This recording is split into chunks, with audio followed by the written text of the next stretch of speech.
Absolutely not. So, when I first got started in psychology, I did not work with kids, nor was I trained. Coming out of graduate school, I decided to apply to a private practice back in Evanston, Wyoming. And it was there, the owners of the practice, they asked me to work with kids, for which I replied, no, thank you. So I didn't have any experience. I did not feel confident doing so. But then they came back with, well, it's going to be essential that if you join this practice, you work with kids. And so they trained me. So the psychologist there was a child psychologist. So I met with her twice a week, every week, for 5 years, just to train under her. It wasn't until later I learned about conscious parenting, and I was very intrigued by it because it falls in line with a lot of what I am interested in, specifically awareness, consciousness, focus, attention. This form of parenting is quite unique and different in the sense that they do not use punishment or consequences. Any consequences that occurs is natural consequences, but outside of that, there's no such thing as a punishment involved. So that being said, the question is, how does this work without the use of punishment? So conscious parenting is and can be defined as a way to parent using your awareness to create a context filled with compassion, humility, a sensitivity, in order to help the child thrive without the benefit of messiness, without the benefit of trauma, without the benefit of your imposition of right and wrong on the child. The child will figure that out. Hence the conscious piece. So consciousness is two aspects. One, the parent being conscious, and the child who learns to be conscious through the parent being conscious. Okay? So most of conscious parenting is about the parent really parenting themselves in relation to the child. The child will be the child regardless what the child does. It's a natural stream of flow. The child acts out, acts up, because the child may be discontent for whatever reason the child's lacking, and they act out and act up. So for instance, in conscious parenting, we don't use the word, or we do not use the word disrespect. It doesn't exist in conscious parenting. However, we know that children are dysregulated. Okay? We don't even know what disrespect means. So in lay version or understanding, it is maybe mistreatment of other people, but we use the word dysregulated. So any child that appears to be under our eyes disrespectful is actually dysregulated. So in conscious parenting, we engage with them in a way that helps them learn to regulate. And we start that process by showing them how to regulate. So it starts here. And that's what 90% of conscious parenting is about. It starts with here. I'll give you an example. My daughter, one day, she's 6 at the time, we had this plant about this high. She cut all the leaves from the plant. And then it was just a twig, or whatever you want to call it. It's just sitting there. I come out from a nap, and there are all the leaves, maybe 1 million of them, just lying on the floor. So what do you do in that case? Was that child being disrespectful? It appears so, huh?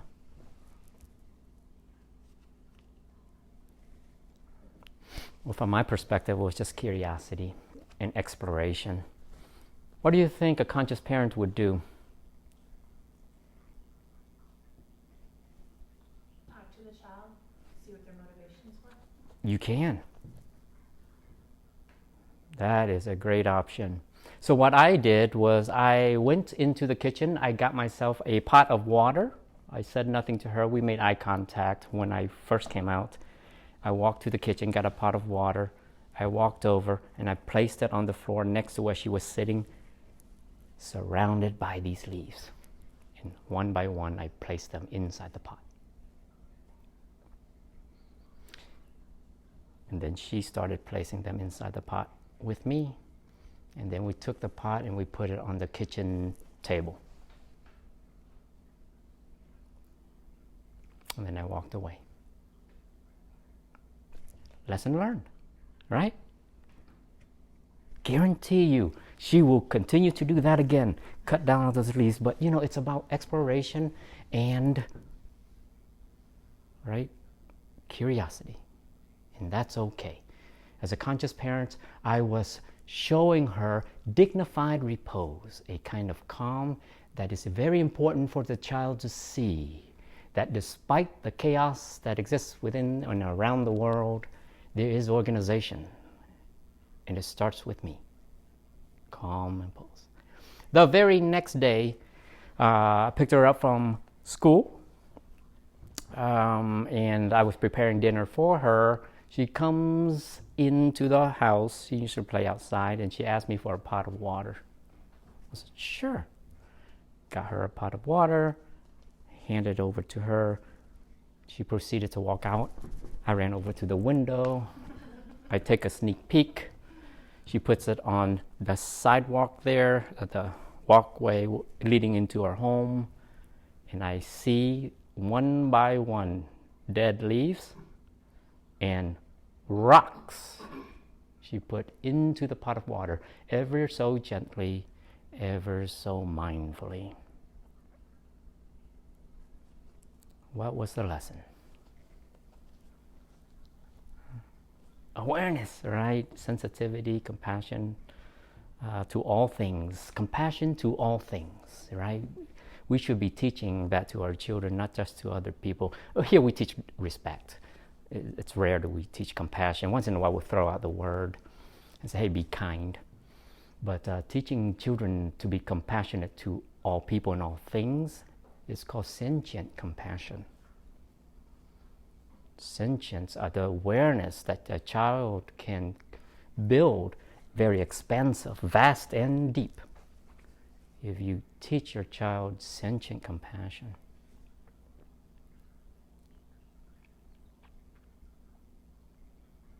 So your child takes crayons and start drawing on the wall.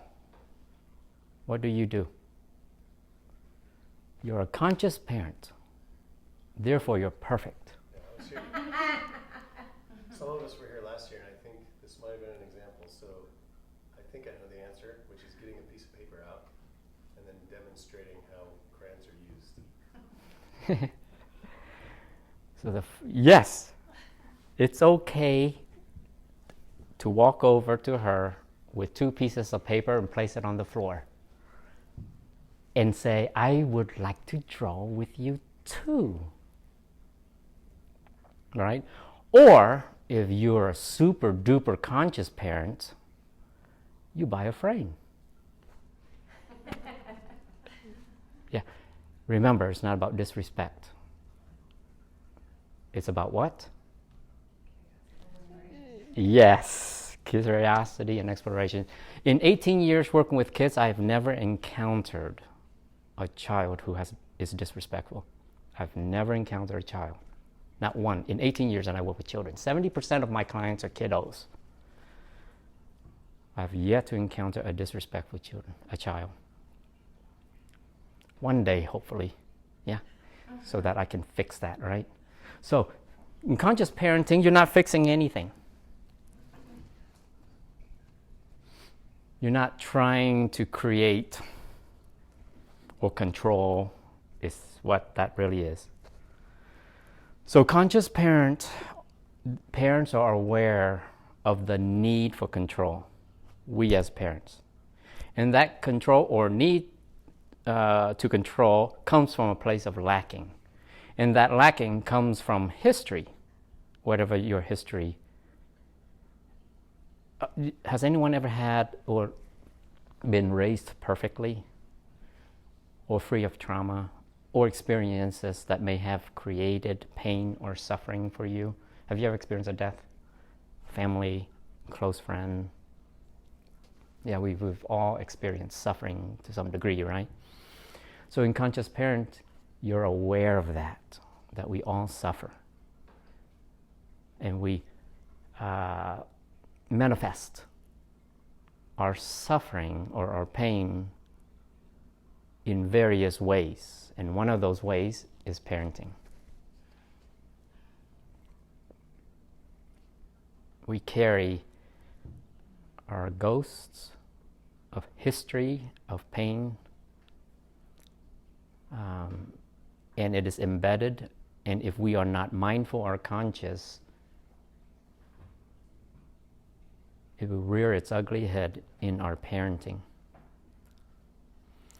So in conscious parenting, communication is key. And how you communicate is key.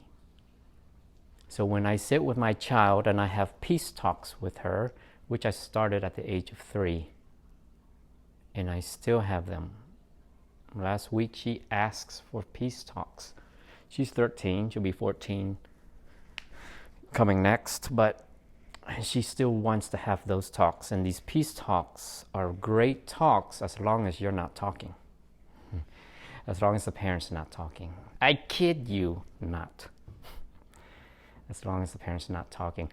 And we shouldn't be talking, because the moment we are talking, we are imposing. It's no longer about the child.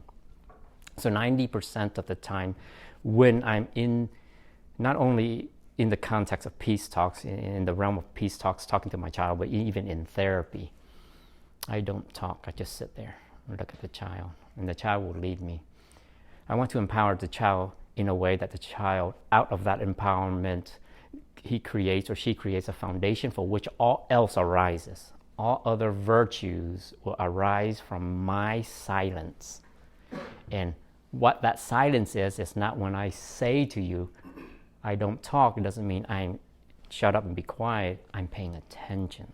Silence is a form of focused attention and awareness of what's happening in the moment as it is happening. Both whatever's happening to me, myself, my feelings and my thoughts as they arise in relation to my child.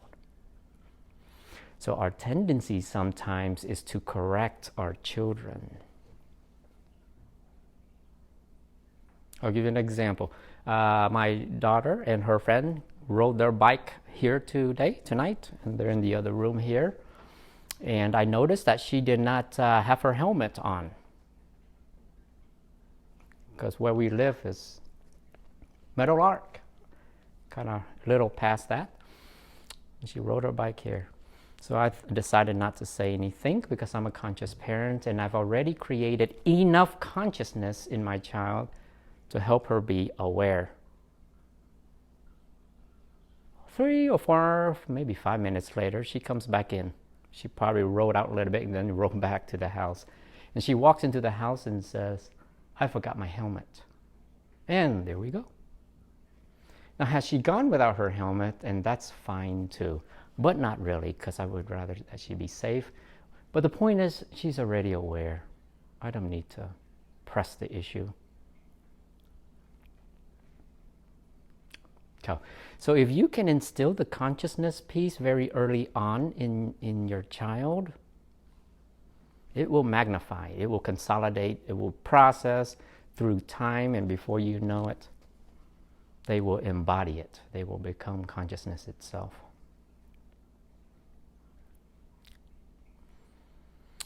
So, we go back to how do we instill consciousness in our kids?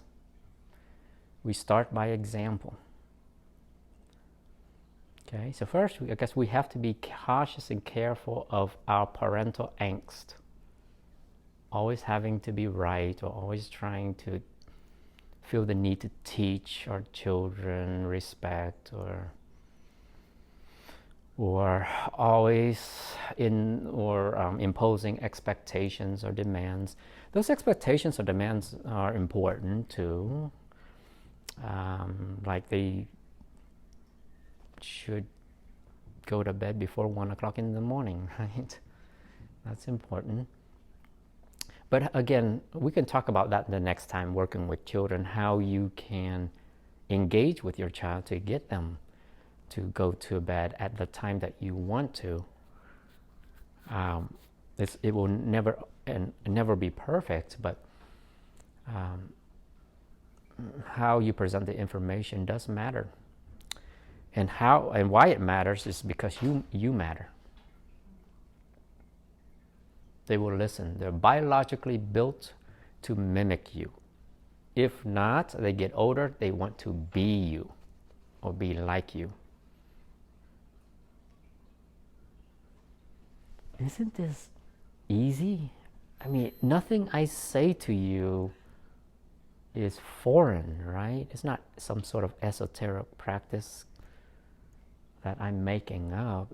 I'm just saying, pay attention, notice, be respectful to your children, even if they're disrespectful to you. Yeah. It's a reality-based parenting. It doesn't get more real than this, right? Compassionate parenting, humble parenting.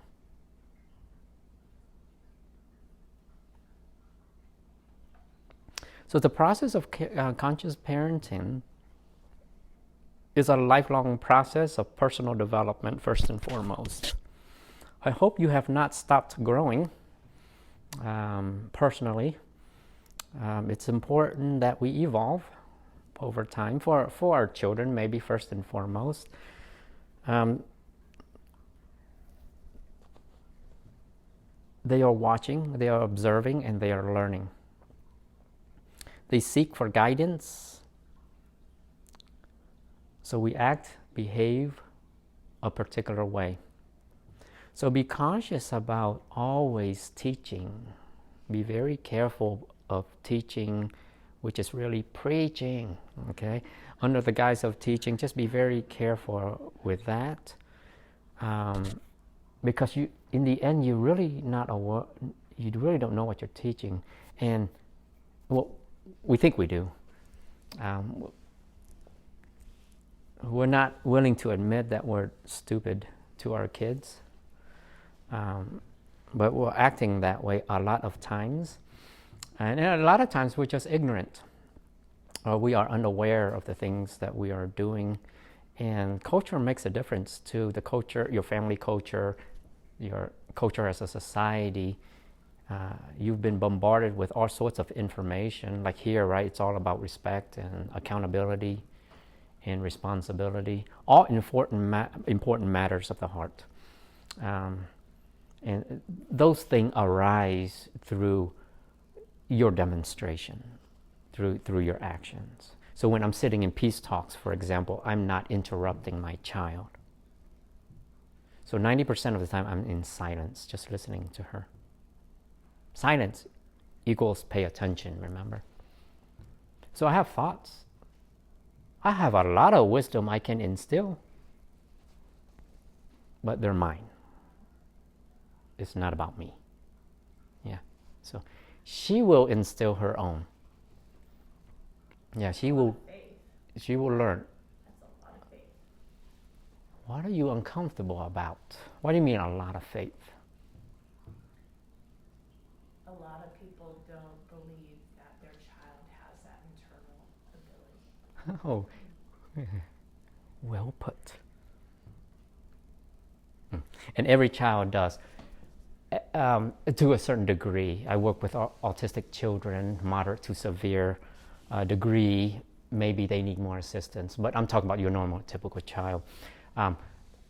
All child do, and that's what I'm demonstrating in the therapy session. Okay, you're not bringing your kids to me so I can punish them, so I can teach them a lesson. I'm sitting in silence as I'm listening to them. But you're absolutely right. I can give you an example. When my daughter was 5 years old, she was in kindergarten at Woodland Park at the time. She said she needed some art supplies. So I said, sure, let's go to Walmart. I gave her $20 bills, a $20 bill, and I asked her to go get it. And I sat and wait. And she went into Walmart. She got what she needed, and then she came out. Just fine. Yes, that's called neglect here, right? Neglecting children. I took a risk, but I felt that I could have explained it if had I been caught. But I asked her, well, she came in and she said, I got it, Daddy. A little itty bitty thing of 30 pounds. Yeah, 30 pounds in kindergarten. So I said, Jasmine, how were you able to get it? Turning around, he says, well, I just asked people. So kids as young as 3 years old can actually shop at Walmart if you allow them to. So please do allow your 3-year-old to go. Yeah, allow your child to go by herself and shop. And you can just wait in front. She'll come back out and she'll find you. If she doesn't, she'll find a way. So they do this in Asia. Who responded? I've seen a couple of videos recently about that actually when I've been digging through. It is kind of mind-blowing. It's so juxtaposed to what we're used to that it is jarring at first, but you do watch them confidently carry out the task that they've set before themselves, and it is, you see how capable they are, and then you have to question why do we continually think that they are not. Yeah, they'll walk several blocks, right, left, right, left, yeah, or take trains. Yeah, we're talking about as young as 2 who would go shopping, or 5, 6 who take the subway downtown by themselves. Okay, so my point is this. Think about that for a moment. In terms of potential and capability, what we know about our children are restricted and limited. Shocking, right? Can you imagine me going to DFS and said, hey, I let my 5-year-old go shopping by herself through Walmart. Cuffs. Right? But this is what I mean when I said earlier, our culture restricts and limits our ability to see. So in conscious parenting, you're expanding your purview to understand the not only your limitation, your lack of awareness of these things, but it also allows you to see the world differently, more important, people.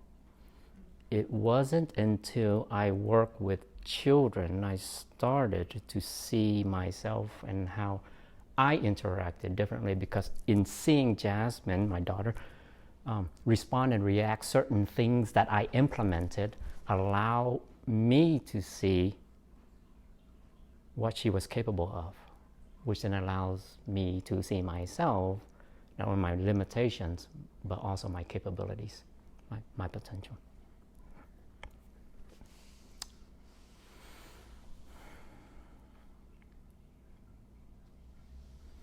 Faith, yes, that's a lot of faith to have. Yes, that's the neat thing about conscious parenting. There's enough faith in that space of consciousness which comforts you. The awareness on my part to know that not only my daughter, but every child who walks into my office is capable of so much more than what I can offer, because as an adult, we have restrictions. We limit our children to a great degree, thinking we're offering so much in an attempt to try to expand their knowledge or teach them how to be an adult and teach them about the future and what's good for them. And if we are inclined to keep our eyes open and our minds and heart open, we will see a lot more than we realize. All right, at this point, questions or comments I can answer for you. You mentioned you've never seen a child who was disrespectful. So when you hear their distress or they're frustrated and they're snapping at you, what would you describe that as then? If it's not disrespect. Let's go back to dysregulated. Let's go back. We can talk about emotional discontrol. We can talk about impulsivity. We can talk about lack of behavioral control. That's not disrespect. Disrespect is a concept that doesn't apply in psychology. It just doesn't make sense. It doesn't mean anything. And it comes from a much more authoritarian perspective of parenting. Authoritarian. I know a parent is authoritarian when they use certain language, like a parent who says to their child in therapy session, "You live under my roof, you follow my rules. Yeah. Because I said so." Yeah, so that's authoritarian verbiage. Okay, so that gives me a glimpse in my understanding of that parent is the child's in trouble because the child will be restricted to a certain value or certain virtue. So these type of parents use scare tactics and intimidation in an attempt to try to teach my child. They believe in spanking, or they believe in all. The literature is right there. The research is there. No known literature has supported spanking as an effective. Spanking works probably for the parent because it makes them feel good. But it doesn't work for the child because it makes them feel bad. And it doesn't make sense if you think about it. In our attempt to try to make our children feel good, we do so by making them feel bad. Logic, yeah. Can't make sense of that no matter how I twist that. And we do that anyways, I think, as a society, and the way we treat not only children but each other and other people. It's horrific, but it is what it is. So here, what I'm asking from you as being a conscious parent, do a lot of self-work, because the first principle of conscious parenting is self-reflection. And the second principle is self-reflection. We can stop there now. Yeah. That's a question I have. When you see dysregulation in a child, emotional dysregulation, how often do you feel that they're just mirroring the emotional dysregulation they see in their parents? You need to sit beside me. We're going to teach. Oh, just about all of it. It starts very young, even at infancy. Yeah, they're watching, they're hearing. If they can't see, they feel, right? Yeah, and then those neurons are, yeah, even as far, yes. You're freaking me out there. Yes, in utero, you're absolutely right. That scares me now. I think back. Was I treating my daughter okay when she was an infant, right? Because she wasn't. You're absolutely right. Great question. All the more reason why conscious and being conscious is key. And that's the first principle of conscious parenting, and that's self-reflection. In that process, if you dare to be courageous, that bell of mindfulness, the horn of mindfulness. If you are courageous enough, you're willing to recognize that you're human. And because of that, you make mistakes. And children make mistakes all the time, right? We call it disrespect, or we call it acting out, or but which adult in here has never made a mistake? And we still don't make mistakes, right? I've never made a mistake, right? Okay, let's put my hand back down. That's right, we all make a mistake, but yet it's okay to punish children.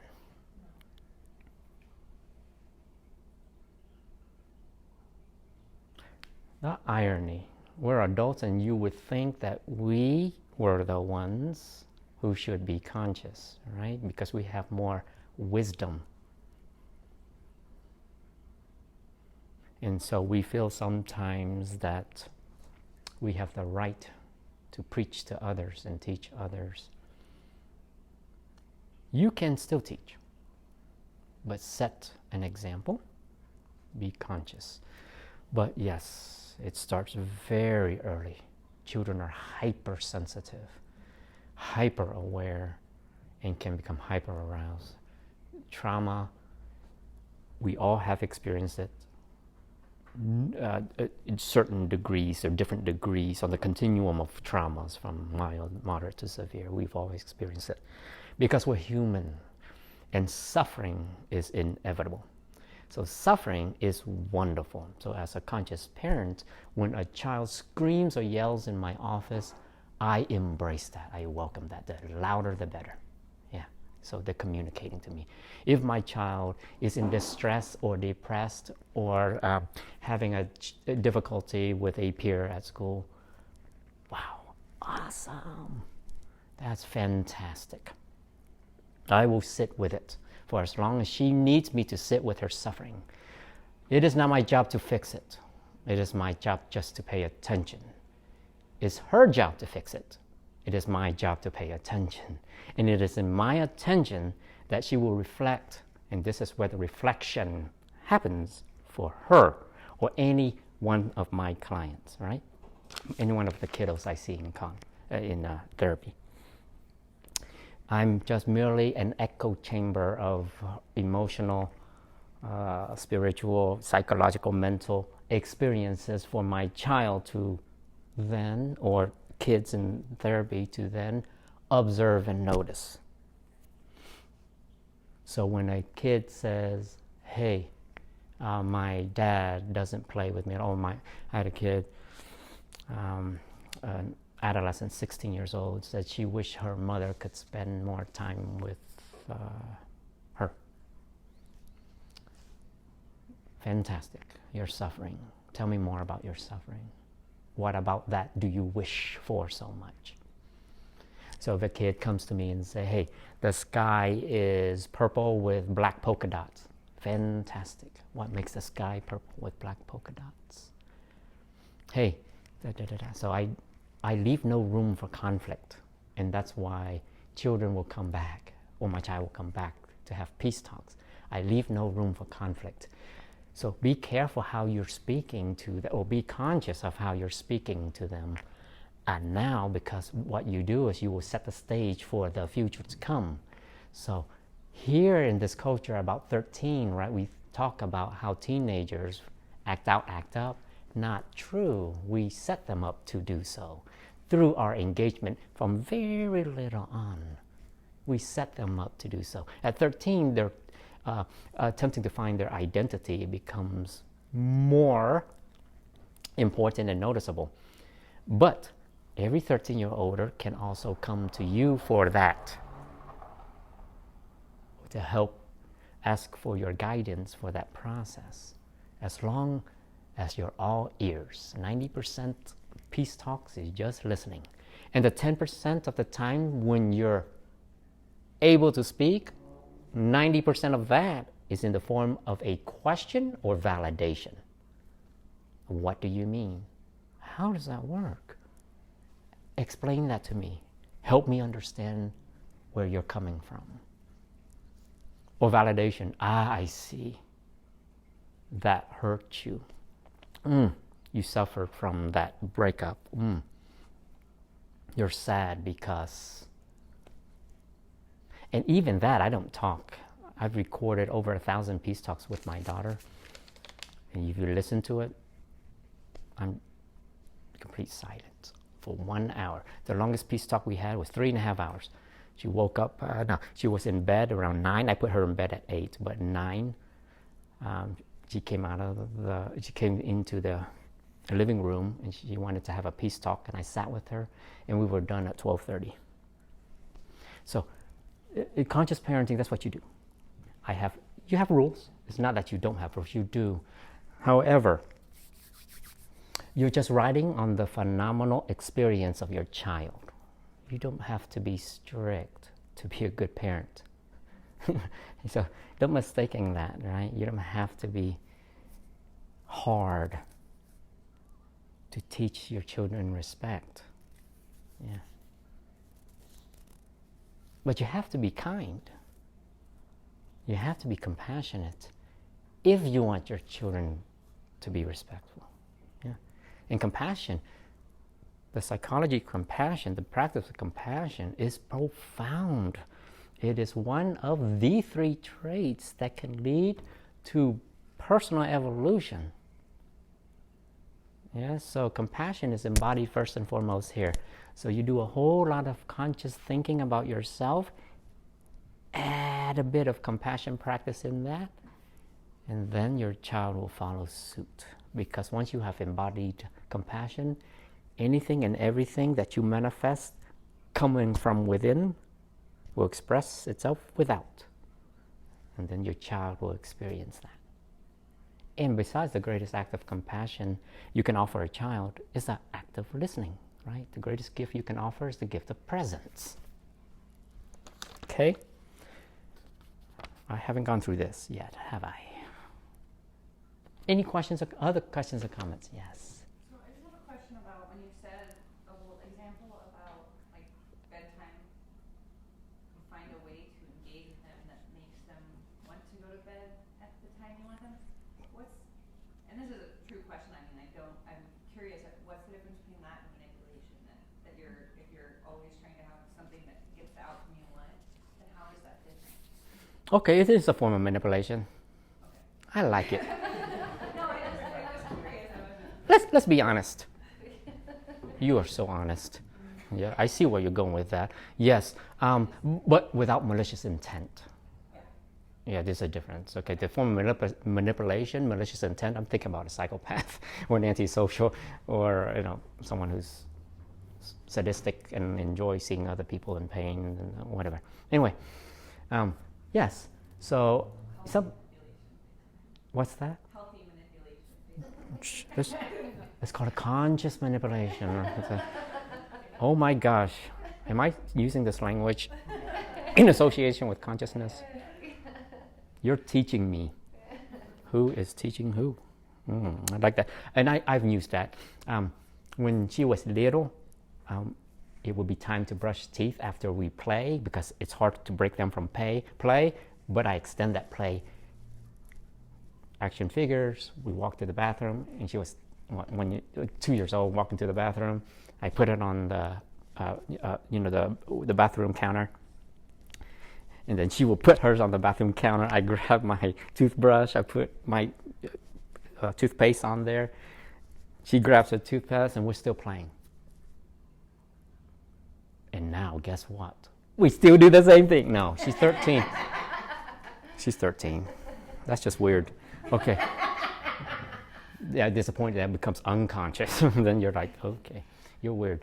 And now she just brushes her own toothpaste. Yeah, so you have to start like that sometimes because play is very important for children. That's their work and that's their language. You want to enter the world, the realm of a child's mind, you speak the language, and that language is play. Play, play, play. And this is why this is important. I don't want Jasmine to learn to read, write, and do arithmetic. She can learn that when she becomes an adult. I want her to play because it's an expansion. Well, this is what play does for children. Explosive, their mind. Because in the context of play, they're sharing and caring and thinking, yes, and manipulation of situations so that it can, yes, and connection, relation, socialization, and so on and so on.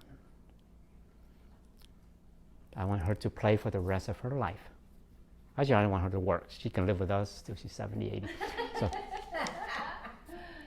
no, once again, that's weird. So, my point is this. Right now, they're at that age where they can learn best when they can play best. So, you can teach them in the context of play. I love that. Is that what you do? When you try to You use play, kind of manipulation to transition. I wish. Oh. That's why I'm here. Oh, you're more like, it's time to, yeah. Okay, you can do that after they leave the house. Yes, Flip it all around. yeah, talk to each other that way, right? Yes. Oh, yes. So, I think we're hearing a lot about what maybe, like, I grew up parenting. My oldest is 21 right now.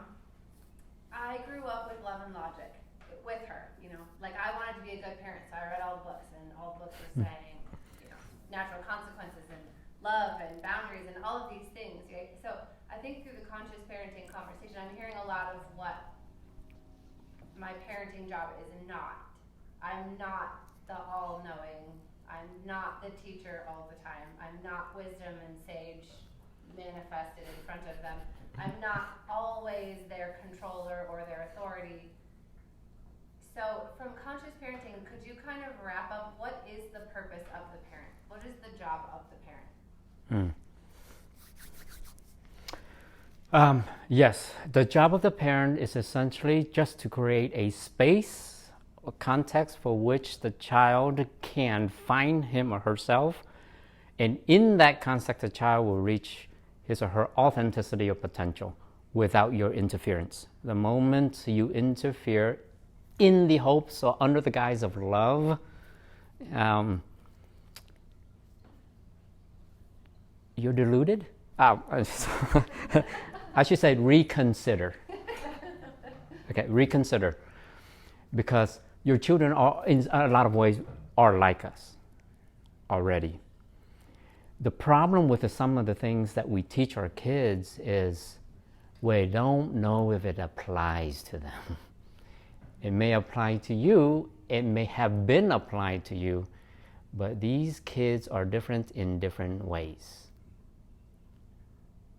Give them an opportunity to be themselves and not be you. Give them that opportunity. And what you will see is something miraculous and different. I've seen it unfold in therapy, and I work with parents. And then if they can follow suit, their children will evolve. So eradicate all notion and expectations and ideas of what the child should be. The child is already be. The child can be very respectful. As a matter of fact, 98% of the time, if you had noticed, we only notice and often notice when the child acts out, and then we correct that, right? So notice all the other times and see what's happening, and that's what conscious parenting is. You're pervasively, constantly aware of what's going on in the moment as it's happening at the moment, right? So paying attention as I'm sitting with the child, not trying to fix anything. When the child brings to me her issues and problems, what I'm providing is a sense of safety and security, and more importantly, creating a foundation of trust for which all other virtues will arise. If she can trust me to validate her unconditionally, she will not spend the rest of her life in agony with my voice in her head telling me how she should be. Yeah. I think we all have our parents up here sometimes. When we're doing things wrong, maybe we have our parents now telling us that we're parenting incorrectly. Yeah. So, yes, did you get that, Ellen? Yeah. You're not saying or telling anything. The less you talk, the better they are. Oh, did I really mean that? Yes, so the less you talk,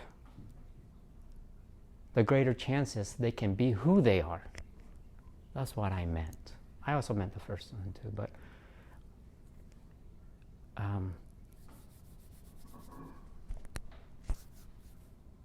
Oh, I have a lot of thoughts on that. I'll just go off on a tangent. Any questions or comments at this point about conscious parenting? We did this last year, and there's a couple books we've done. I think Awakened Family, yeah. So the other day there was a really distressed child, and my go-to is always like, shh, it's okay, telling them everything's gonna be fine. But I was aware, like, they have their own voice that they have in their mind, and now I'm bringing in another voice. And I'm not, I think my understanding is I'm creating this dependency on something else to solve a problem for the individual, and then stealing away the chance for them to be with the emotion and work through it. And so I really wanted to, right, because I was uncomfortable with it, which was interesting, and just sat with the kid and just breathed with them and didn't say anything. And it was cool to see how it actually resolved itself. I don't know, it just felt like it was a very healthy process for the kid to go through. And then the other kids around were coming by and saying, like, is everything okay? And so I don't know, I just opened an opportunity for other kids.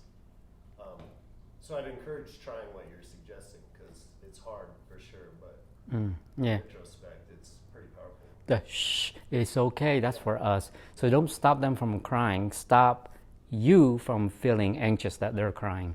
Yeah. Because crying, it's the wrong message.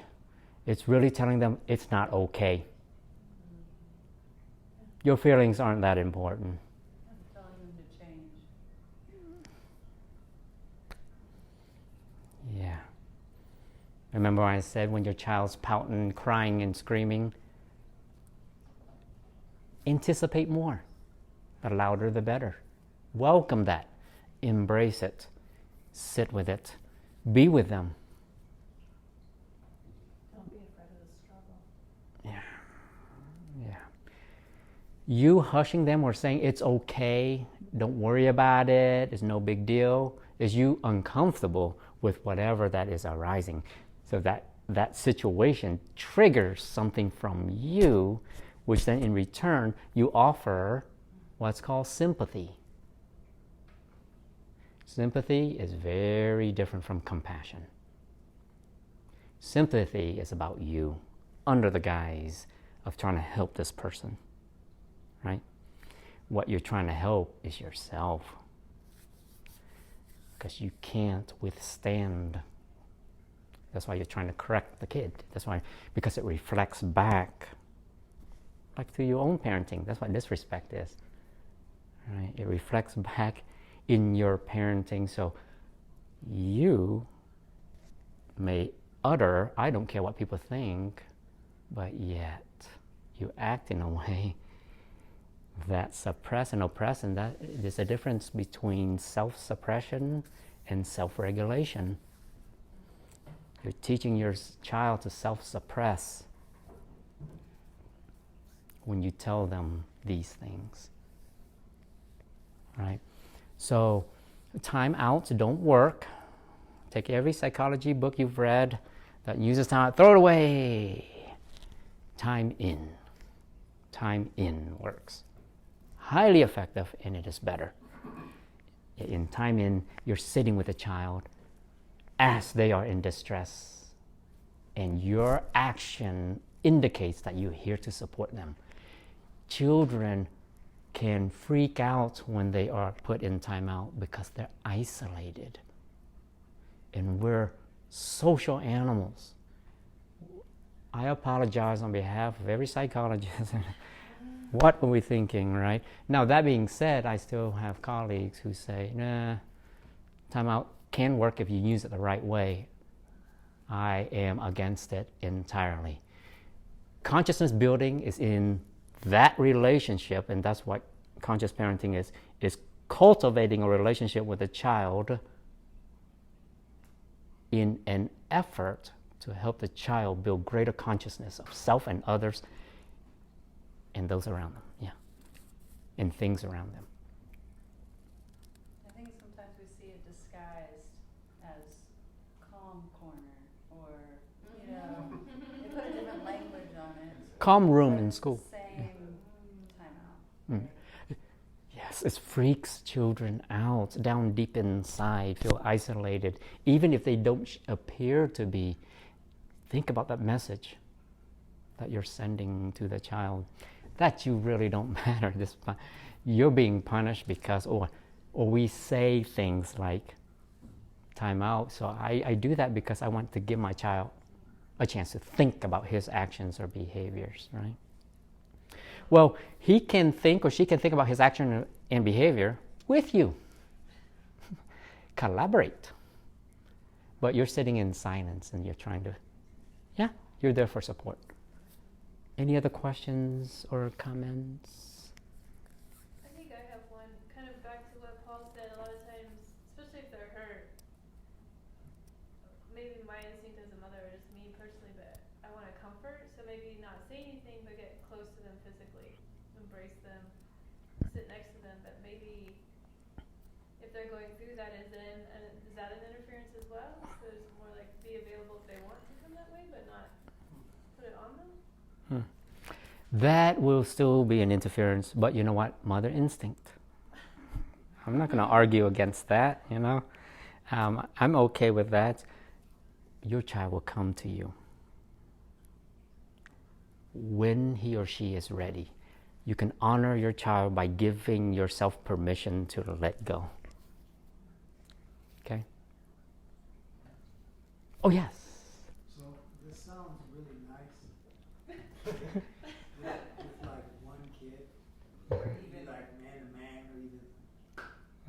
But when you're like zone defense and multiple kids, and you just need that minute of quietness, and there's 3 different consciousnesses going on. How do you balance that? And then And at they're age. older. Yeah. At different people. Are we too late? That's what we're asking. Great question. I think you meant to say, wow, 3 unconsciousness. You're right, yeah. If they were very zen, then we wouldn't have a problem, would we? Yeah. You're absolutely right. You're probably spending time with your kids already, one-on-one. Fantastic. Do so and continue to do so. Do you set an example for them the best you can?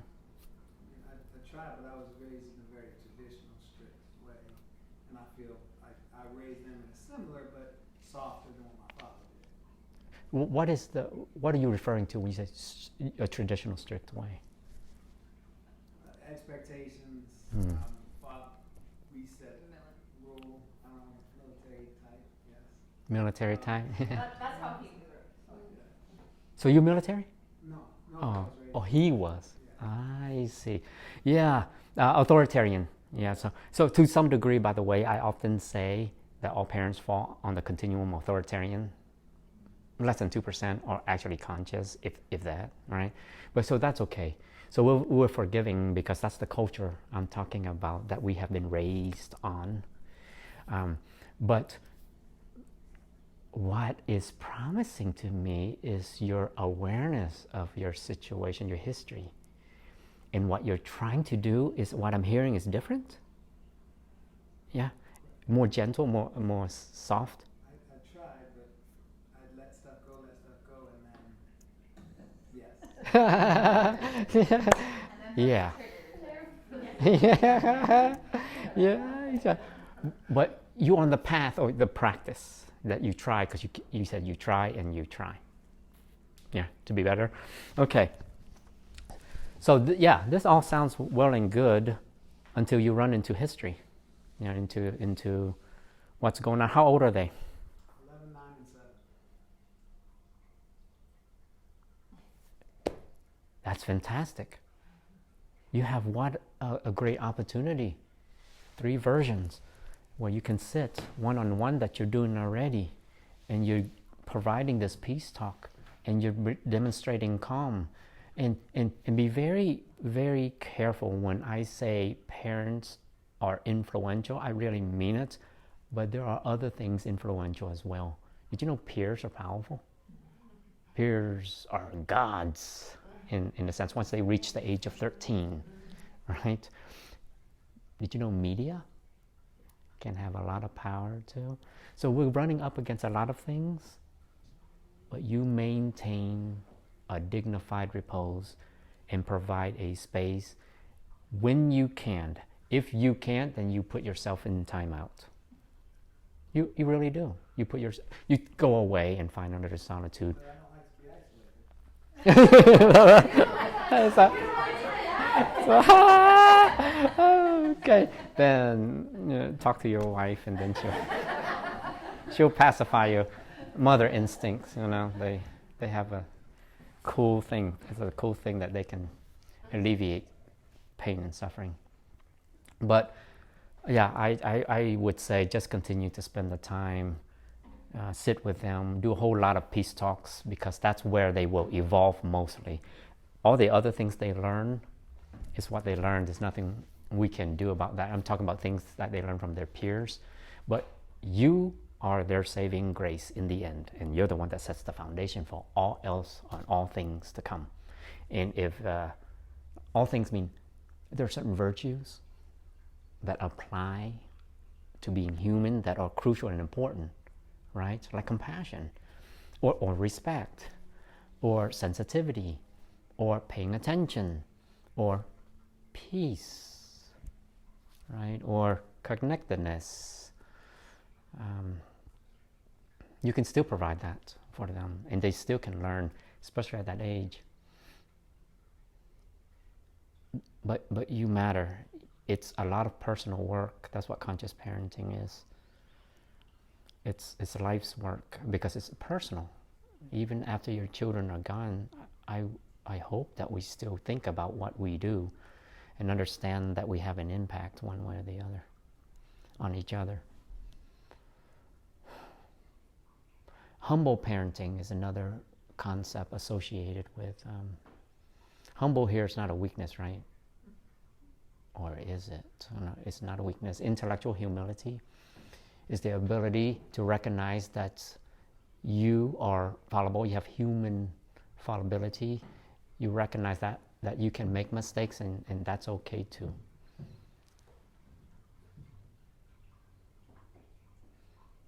No, it's not what you do, right? It's not what you do. It's what you have done after what you do. So it's not what you do to your child in the instant that will have an impact unless it is severe. What you do after what you had done. And so it's okay for me to say, I am sorry, I made a mistake, for using that tone.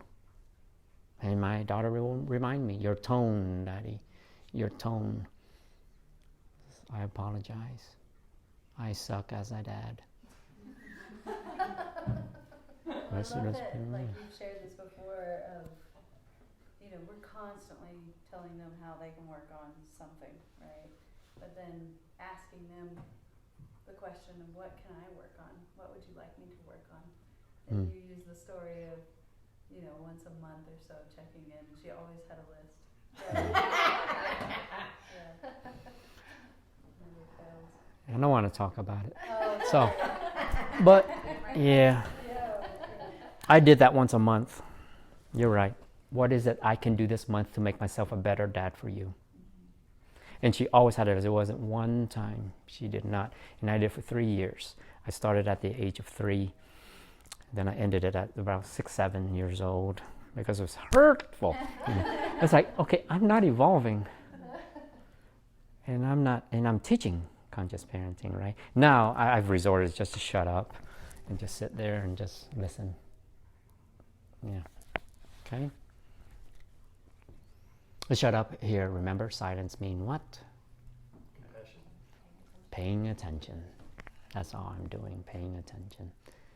Because they want to matter, and they want to know that they matter in my eyes. All kids. Whether 3, 7, 9, 11, or 30, 40. Some even adults are still seeking attention and validation from their parents. Okay, all. You're right, all. Man, you caught me right there. Man, you're absolutely right. Nurse Oh. practitioner leave our practice after 6 months because she said, I'd ask people how they're doing and they'd start crying. I'd be like, well, maybe you're the first person who's asked them that in 6 months.